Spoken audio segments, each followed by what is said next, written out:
ঘোষের কথা বলবো। কুণাল ঘোষ কখনো বিদ্রোহী, আবার কখনো তিনি অভিমানী। কিন্তু কুণাল ঘোষের অভিমান কার ওপর, কার ওপর? কারণ তিনি বলছেন সামনে ২৬শে নির্বাচন, দল যদি কাজে লাগায় ভালো, না হলে বাড়িতে বসে থাকবেন। এমনই এক্সক্লুসিভ বক্তব্য কুণাল ঘোষের। ঠিক কি বলেছেন কুণাল ঘোষ, শুনে।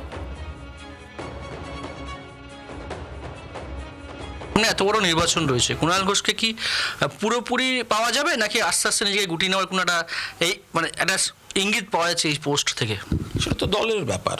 আমি আদৌ কাজের লোক কিনা, আমাকে কাজে লাগানো যায় কিনা, আমাকে অমুক লিস্টে রাখা হবে কিনা, আমাকে ওই প্রচারে পাঠানো হবে কিনা, এগুলো কোনোটাই আমার হাতের নয়। কাজে লাগালে লাগাবে, না লাগালে না লাগাবে।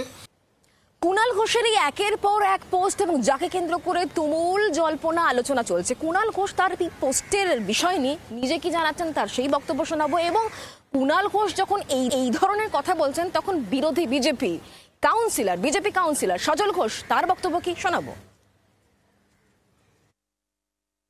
বিজয়া দশমীর পোস্ট ছিল ফেসবুকে, বড়দের প্রণাম, বাকিদের শুভেচ্ছা।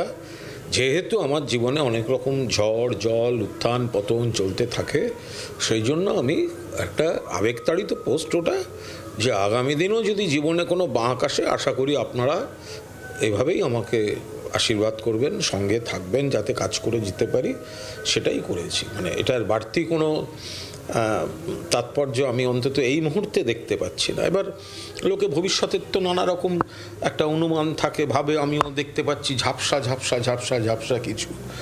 তো আমি সেইটুকুই শুধু পোস্ট করেছি। ঝাপসা যতক্ষণ না স্পষ্ট হচ্ছে, তো ততক্ষণ সে নিয়ে বলবো কি করে।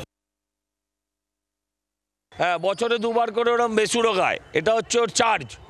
মানে যখন বোঝে বাজারেও চার্জ পড়ে গেছে, তখন একবার এরমভাবে চার্জ দিয়ে নেয়। ওর জেনারেল সেক্রেটারি ফেসবুক থেকে মুছে দেয়, আবার দুদিন বাদে ঢুকিয়ে দেয়। এসব কিচ্ছু যায় আসে না, এসব নাটক। এখানে কিন্তু শেষ নয়। কুণাল ঘোষ এবার দলকে সতর্ক করছেন। কি বলে সতর্ক করছেন? তিনি বলছেন সিপিএম এর পতন, তা থেকে শিক্ষা নিতে হবে দল তৃণমূল কংগ্রেসকে।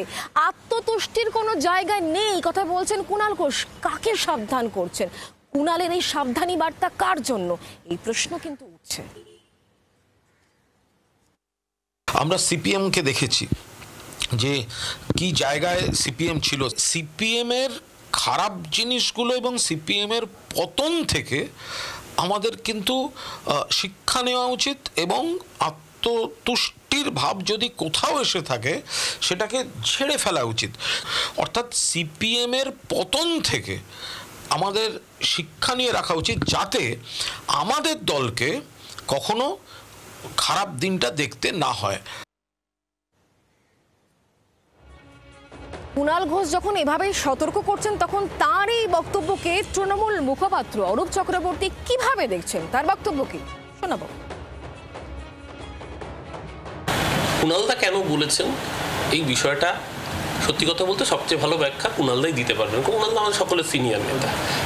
আর সবচেয়ে বড় কথা, আমার যেটা ব্যক্তিগতভাবে মনে হয় যে এখন সদ্য বিজয়া দশমী গেছে, এই সময় প্রত্যেক বাঙালির মন খারাপ থাকে। মন খারাপ থেকে হয়তো অভিমানের জন্য কিছু বলে থাকতে পারেন, কিন্তু দিনের শেষে বৃহত্তর তৃণমূল কংগ্রেস ২৫০-র বেশি আসন পেয়ে যাবে। সেই জায়গায় যাতে আমরা আত্মতুষ্টিতে না ভুগি, তৃণমূল কংগ্রেসের কর্মীদের মধ্যে যাতে কোনো শৈথিল্য না এসে পড়ে, তার জন্য কুণালদা হয়তো বলে থাকতে পারেন। এটা পজিটিভ বার্তা হিসেবে দেখাই প্রয়োজন। বাংলার আওয়াজ, বাঙালির আবেগ, জি ২৪ ঘন্টা।